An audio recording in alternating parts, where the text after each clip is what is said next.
few MSPs we have, and the amount they have to deal with and the committees they have to be on, these guys do seem to work really, really hard, and they do a good job. But they don't talk about it down there. And then you come up, and to be honest, I don't think I've ever bought a copy of the Herald, because before I moved up, it was The Guardian was my paper, occasionally The Independent. The referendum started, and I kept looking at it, thinking, well, you're going to do the pros and cons, and they didn't. They was very unionist, so I stopped reading them so much. And then you look at the headlines they used to have screaming on the Scottish papers, and it used to be like, oh, I really don't fancy reading this. I occasionally get the Sunday Herald and the National now, but when you talk to friends up here, and you'd be talking about the Herald, and everyone's going, oh, it's a bunch of lies, it's rubbish. I just never even got into reading it. It just seemed a waste of time. I mean, I dip in and out online, but the level of journalism just doesn't seem to reflect my everyday life. So many of the journalists seem to be in a bubble. I mean, I know I'm in a yes bubble, living in Glasgow, where I am. It was very yes here. It really was. I was convinced we was going to do it. Yeah. Because if we was going to win in Glasgow, how could we not win? But the media up here is just it's abysmal. Forced to agree. But so when you were getting involved in the campaign, how did the conversations go with your friends down south? You're saying, I've decided we're going to vote yes, we think it's a good idea. I mean, given that sort of English media coverage about it, you said was poor with The Guardian and the Independent and stuff, did they see your point? Did they think you'd taken leave of your senses? What? It wasn't really something I discussed much with my English friends. They must have got sick of me posting on Facebook, because I was mainly on Facebook at the time, joined Twitter in the latter stages. But I mean, I would be putting articles up, but I don't think they were that bothered. I have a friend that I talk to regularly, and she must have got sick to death of me ranting on about it. But she was quite supportive. I have to admit, it's when they say, oh, up here it's divided, and I don't find that at all. But on the morning of the 19th, the result came through, and one of my friends who I have known for a very long time, I've always known she was a Tory voter and right wing, but we've always worked around it. But that morning she put on Facebook, maybe now the whinging Scots will shut up, and I unfriended her, and that was 18 months ago.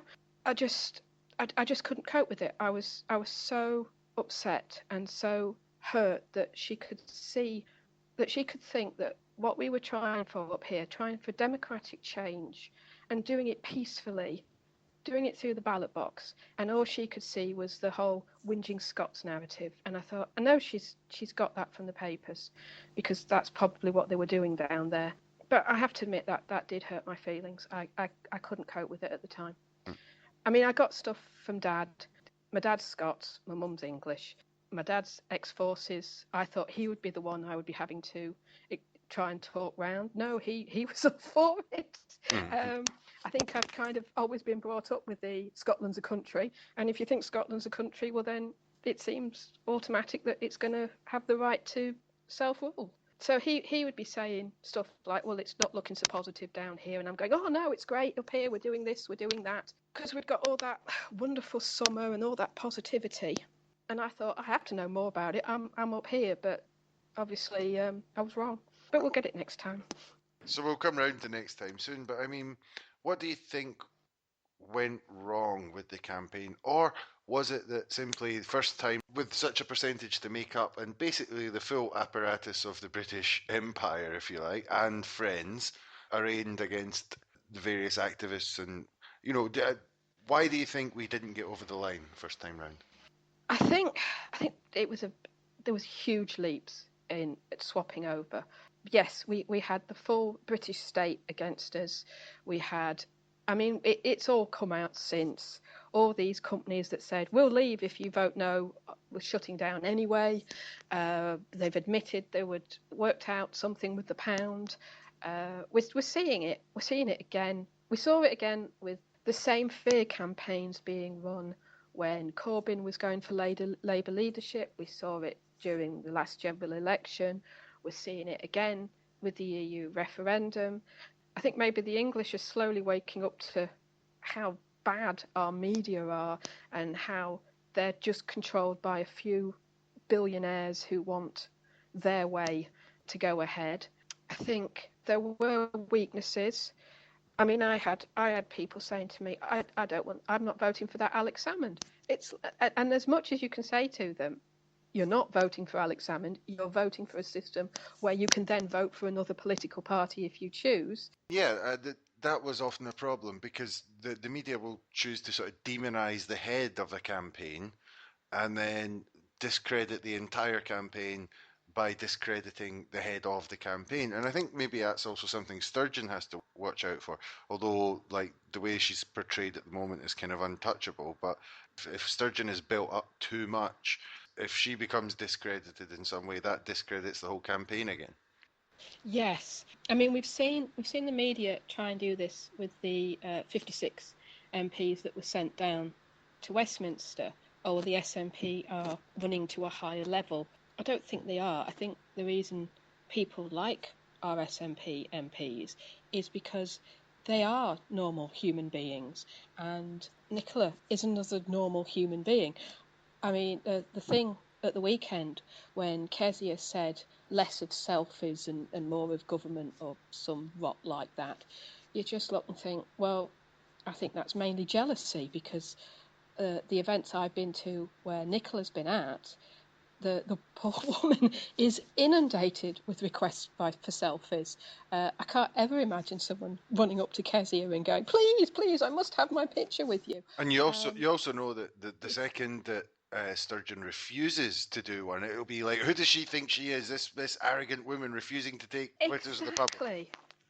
I mean, it was the same with the comment about her arrogance over Labour coming second, and thinking, well, no, both the Tories and Labour have both said that they're fighting for second place. They have conceded the election. They conceded the election months ago, which is scary.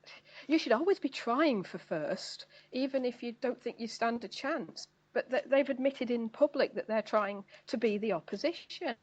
There's a way to do it, though. Think of Jim Murphy. I mean, you could say we're going to do our best to get first place. We're not sure how it will turn out. Or you could do a Jim Murphy and say we will not lose a single seat to the SNP. Oh, I know. It was like you didn't lose a single seat. A single seat was left. He took it too far. But at no point have I seen any SNP candidate member turn around and say, oh, yeah, we're going to...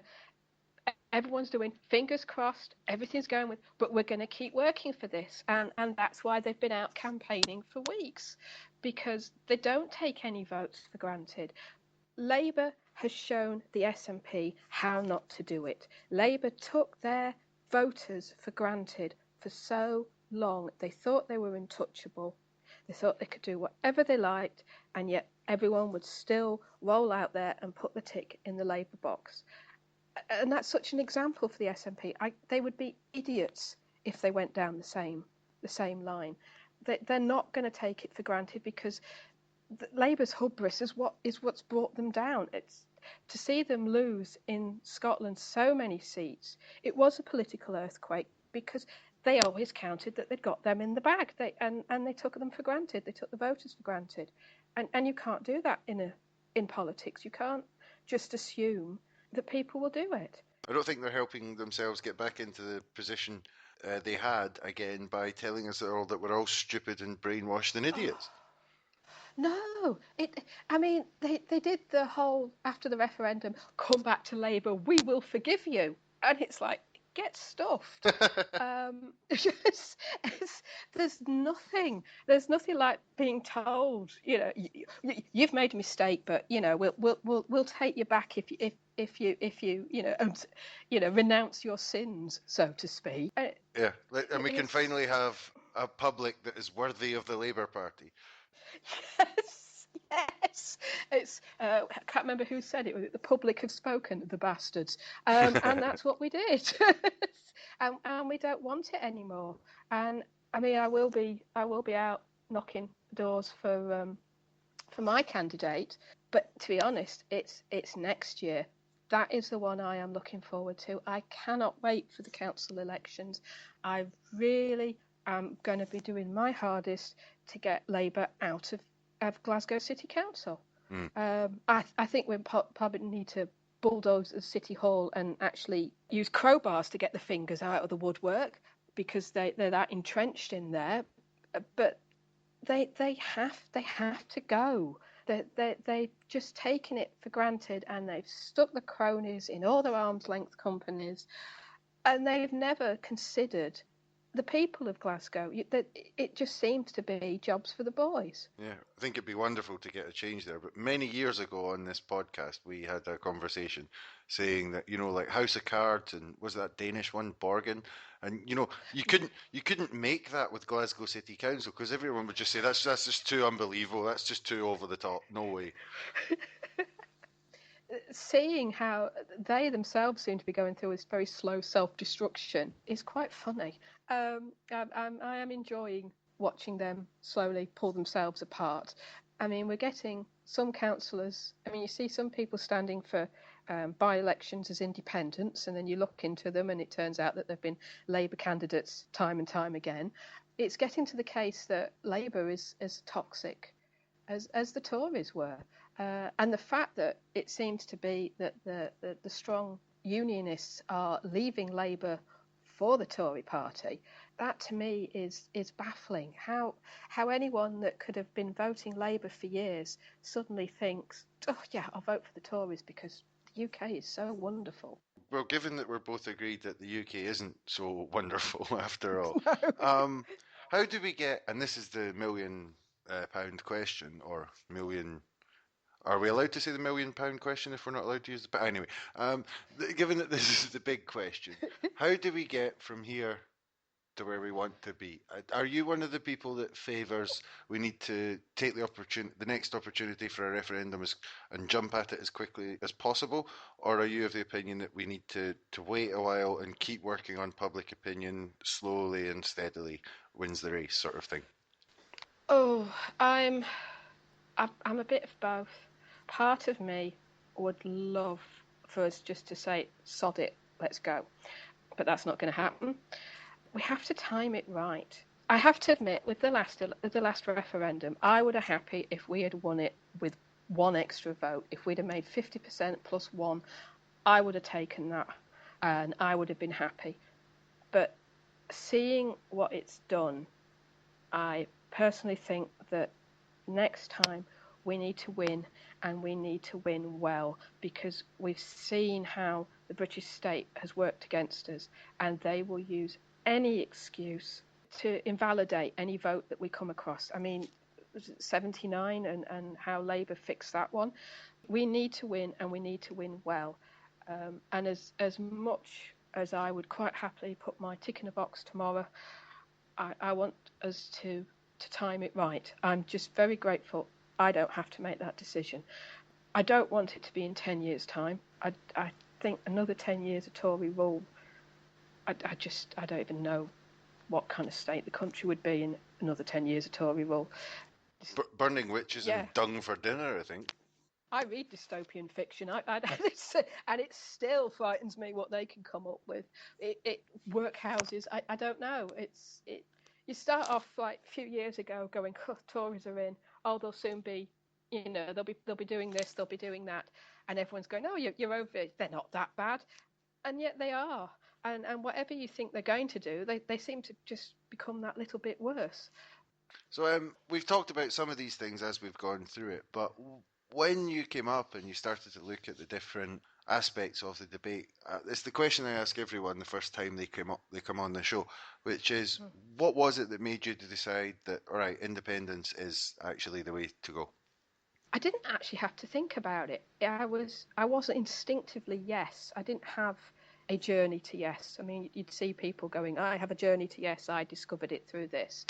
I've said before, I think it's partly on my upbringing. As I said, my dad is a Scot. When my childhood, he worked shift work, so a lot of my memories of him is him being really tired and us sat watching Saturday morning TV together,